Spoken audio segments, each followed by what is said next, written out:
Everybody got the wing. We're just catching and releasing what builds up throughout the day. It gets into your body and it flows right through your blood. We can tell each other.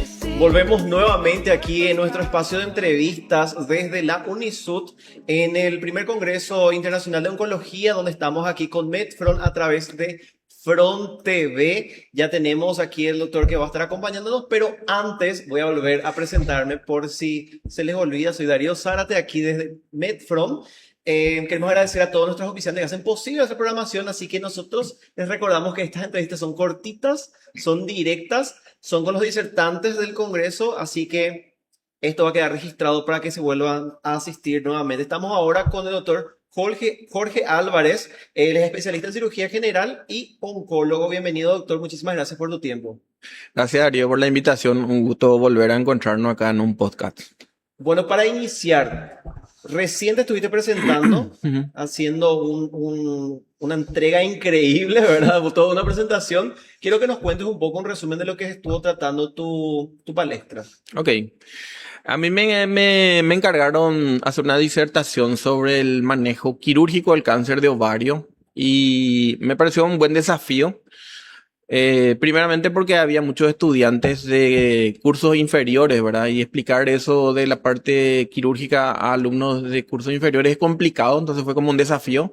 Tenía que hacer un repaso otra vez de la parte de anatomía, de la parte de la fisiología, entonces hice un repaso rápido, traté de ubicarle al auditorio dentro de lo que es la parte quirúrgica, que es la que yo hago, y a partir de ahí fue un poco más fácil explicar los términos técnicos de una cirugía bastante complicada, donde uno debe seguir las normas de ablación oncológica, o sea, no debe saltear los pasos. Entonces eso es un poquitito complicado, pero por suerte me apoyé en una metodología que en el podcast anterior te comenté un poquitito, que es la parte de simulación médica, que hace que el alumnado entienda y se ponga mucho más en el lugar de, en este caso, un cirujano, y hasta inclusive pueda sentir algún tipo de nerviosismo, algún tipo de situación que muchas veces nos pasa a nosotros, y en ese momento donde uno, creo, entiende mejor y de una forma bastante interesante de enseñar. Entonces me apoyé en ese método y creo que salió bastante animada la presentación. Claro, fue un método muy didáctico y obviamente creo que no se hacen estas presentaciones en otras facultades tampoco. Nosotros, en cuanto a lo que es el Congreso, el primer Congreso Internacional grande que se hace acá en el norte es el primero. En la parte de simulación médica, en otras universidades también hay, pero nosotros tratamos de explotar mucho eso, que es una forma de enseñanza, es como nuestro caballito de batalla, la parte de simulación, donde fuimos mejorando durante bastante tiempo. Tenemos un centro de simulación muy bien preparado y tratamos de utilizar eso. Eso hace también que los alumnos se sientan más entusiasmados y también les gusta aprender de esa manera. Entonces, utilizamos bastante lo que es la parte de simulación médica, que no es una moda. Esto ya se hace muchísimo tiempo en facultades de primer mundo. Solamente que necesita una capacitación, no solamente del profesor que va a enseñar, sino todo el entorno que preparan los simuladores, cómo se va a hacer. Eso no es algo improvisado, tiene todas sus reglas que uno debe seguir justamente para alcanzar los objetivos. ¿Cómo ves el resultado de esta práctica del simulacro con tus alumnos? Bien, bien. De hecho que, como te comenté, ellos se sienten mucho más entusiasmados. Tratan también ellos de inmiscuirse más en lo que es la parte práctica que el médico necesita. Y desde el punto de vista de seguridad del paciente es un método bastante noble porque eso prepara muchas veces al alumno antes de llegar al paciente real, ya con una seguridad plena de que sabe lo que va a hacer con el paciente. Bueno, hablando un poco más, bueno, vamos a expresarnos mejor, ¿verdad? Como médico, principalmente del hospital regional, como oncólogo, ¿cuáles son los principales desafíos que tratás principalmente oncológicos en nuestra región? Nosotros acá tenemos un pabellón oncológico en el hospital regional, un pabellón que nosotros fuimos formando de a poco, donde tenemos el tratamiento quirúrgico, tenemos el tratamiento de oncología clínica, que es la parte de quimioterapia, y nosotros no estamos fuera de lo que es la epidemiología a nivel regional, ¿verdad? Los cánceres que más tratamos, en la mujer cáncer de mama, cáncer de cuello uterino, en el hombre cáncer de colon, cáncer de próstata, cáncer de pulmón. Eso es la regla general en la región y esos son los pacientes que nosotros también más vemos en el hospital regional. ¿Qué importancia tiene detectar el cáncer en estas etapas tempranas para ese abordaje quirúrgico? Fundamental. Fundamental es hacer el diagnóstico en estadio temprano. Es un mito que un paciente que tiene cáncer va a morir. Si nosotros hacemos campañas de concientización, educación en las escuelas, por medios de comunicación, como ustedes lo hacen, la gente de a poco va a ir entendiendo que un control puede salvar la vida de un paciente, puede ser una mamá, puede ser el abuelo, puede ser el hijo de alguien. Y muchas veces somos reacios a hacer esos controles que realmente si se hacen a tiempo, la posibilidad de curación no es alta, es altísima. Entonces ahí está la clave del tratamiento oncológico y tiene que ver muchísimo con la parte de educación. En tu presentación estuve viendo el último video que mostraste sobre la extracción de un tumor del útero, ¿verdad? Ese ovario. Del ovario, ok.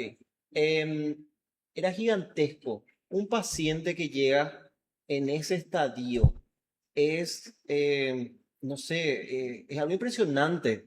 Suceden muchos casos similares. No, en realidad es rarísimo. Ese tumor pesó 35 kilos y más o menos un bebé pesa 2 kilos, 2 kilos y medio, ¿verdad? Ya grande.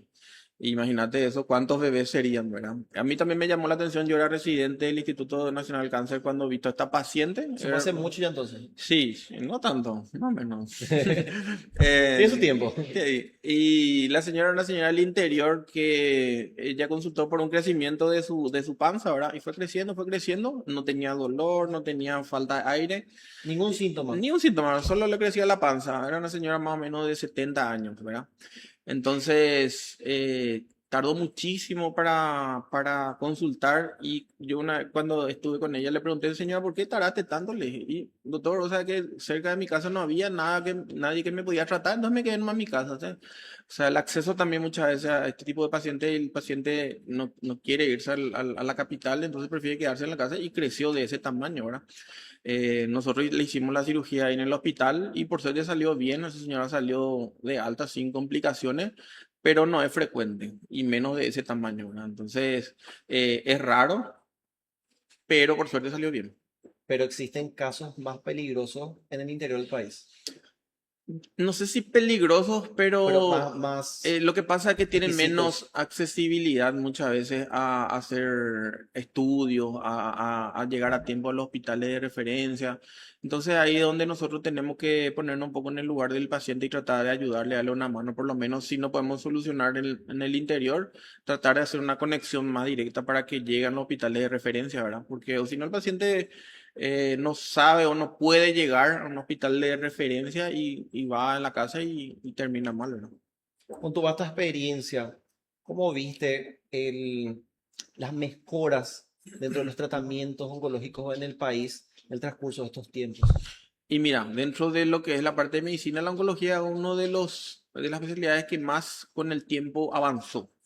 Desde el punto de vista quirúrgico, te puedo decir que más o menos, pero desde el punto de vista de los medicamentos oncológicos, avanzó exponencialmente. Nosotros no estamos todavía al 100% a nivel de tratamiento de primer mundo, pero estamos cerca. O sea, las drogas que se utilizan y los protocolos son muy parecidos. Lo que pasa es que algunos medicamentos, dependiendo del tipo histológico, son bastante caros todavía, ¿verdad? Entonces, eso dificulta un poquitito estar a la vanguardia, pero no estamos muy alejados de eso. ¿Tenés alumnos que están ya así, como que con el sentimiento que quieren ser cirujanos o oncólogos en Y el futuro? justamente Los chicos que organizaron este congreso formaron una liga, que es la Liga de Oncología, que son alumnos de la universidad interesados en lo que es el área de oncología. Ellos hacen trabajo de investigación, ellos muchas veces nos acompañan en el consultorio, muchas veces nos acompañan inclusive en cirugías y todo lo que converge en lo que es hacer este tipo de evento que hace que se conozca más la especialidad. Y un dato no menor es que el cáncer es la segunda causa de muerte no solo en Paraguay, sino en Brasil y en la región, y va a ser la primera causa dentro de poco tiempo. Y la cantidad de oncólogos que se necesita es bastante todavía. Entonces, animarle también a los médicos que esta es una especialidad difícil, pero a la que se le puede ayudar a muchísima gente. Entonces, para ir terminando, para que podamos tener así un recuerdo tuyo también, expresándole a tus alumnos que en el futuro quieran ser oncólogos, ¿qué mensaje les darías o qué consejo les darías a aquellos que quieren llegar a esta especialidad? Primeramente que les debe gustar la parte espiritual de los pacientes, porque se trabaja mucho con eso. No es solamente el paciente el que sufre, sino todo el entorno familiar. Es un problema de la familia. Y yo creo que para ser un buen médico hay que ser primero una buena persona y tratar de ayudar al que acude a nosotros, ¿verdad? Por algo ya el paciente viene junto a vos. Él lo que necesita es que vos le ayudes, no que vos le trates mal o que vos le retes o algo. Entonces, eso tiene que nacer de un principio innato, ¿verdad? Sí le puedo aconsejar que la oncología es una especialidad que primero te da mucho conocimiento desde el punto de vista científico porque te debe manejar muchas áreas y también te da la satisfacción de ayudarle a muchísimas personas. Entonces, mi consejo es el que al que le gusta realmente oncología tiene que luchar para ser oncólogo. Perfecto, muchísimas gracias, doctor, por tu presencia, por tu tiempo. Nuevamente en la mesa aquí con una entrevista, agradecemos bastante tus palabras y agradecemos a todas las personas que están conectadas con nosotros. Vamos a seguir haciendo entrevistas. Estuvimos hablando con el doctor Jorge Álvarez, él es cirujano y es oncólogo aquí de nuestra región y seguimos nosotros aquí por Medfront, así que hasta enseguida nomás. Gracias, doctor, nuevamente. Muchas gracias. When no one knows me, it's not lonely. It's a necessary thing. It's a place I made up. Find